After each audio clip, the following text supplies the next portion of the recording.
All right, ladies and gentlemen, boys and girls, welcome back. It's Dave, the Real Music Observer, observing real music in real time for real people just like you and just like me. You know, there's been a lot of talk about banning Michael Jackson off of radio stations and just kind of erasing him from rock and roll history.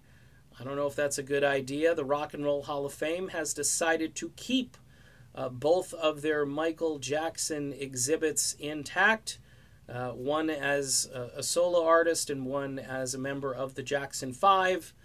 You know, it's a tough call. I understand that people are upset and they don't want to be promoting somebody who, you know, did some bad stuff to kids, allegedly. And the movie itself, though, I hear is very convincing. Eddie Trunk did a whole dialogue about it, and he sounded really disgusted with what he had seen, or at least in shock about it. And these guys apparently present a lot of very convicting evidence regarding Michael Jackson. Now, my opinion on the situation is I think consumers will ultimately make the decision on whether or not they want to listen to Michael Jackson or they want to view his, his work as far as videos or concerts. As far as his legacy goes, I do think, his record sales are going to take a huge hit for the, future generations. There's always going to be a little cloud that hangs over.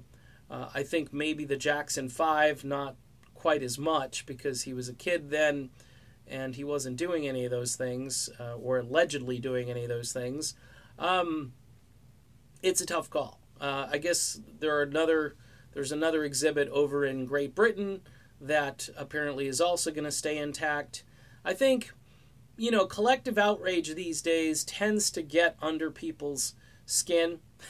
I know firsthand that, after a while, if you just start beating on somebody enough times and you call them enough names and you make them feel like crap, they'll eventually just say, you know what, this isn't worth it. I mean, I found that out on social media. It's not worth it. If you have any opinions on anything and you express them and you feel confident about them, you're even more a target for people.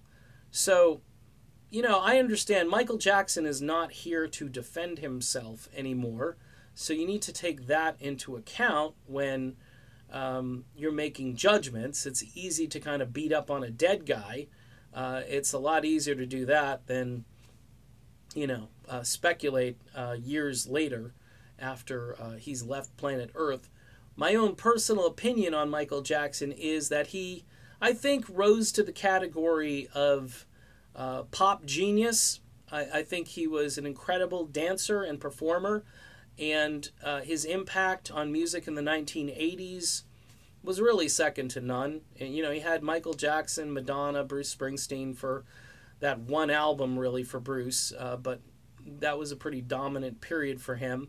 And there are other groups and performers that had huge impacts. I think of like Huey Lewis and the News and Journey for a good portion of the decade as well, except toward the end. But Michael Jackson, he kept reinventing himself. And when I was in radio, both at Top 40 and at rock, you've got a song with Slash playing guitar. Do you play it on a rock station? Maybe. Is it rock enough? Sure. Is it pop enough? Absolutely. I mean, he was threading this needle between rock and pop and bringing in really high-quality players on his albums and great producers. He did a lot. And his legacy, musically speaking, I think will remain intact. It's just that people, do they want to still associate with him and have his music blaring out of their car as they're driving down the street? People will say, hey, that's Michael Jackson. You know what he did, right? And it's just never good. It's never good. It's guilt by association, and, it might not be fair. But in any event, it appears that the Hall of Fame, a couple other places, and from what I understand, most radio stations, I haven't heard of any mass banning, but I guarantee you there'll be some program directors that start to probably thin down the herd, as we used to say, and you might not hear quite as much Michael music on your local hits radio station of yesterday and today. All right, done with this video. I will be back soon, very soon, and I will see you then.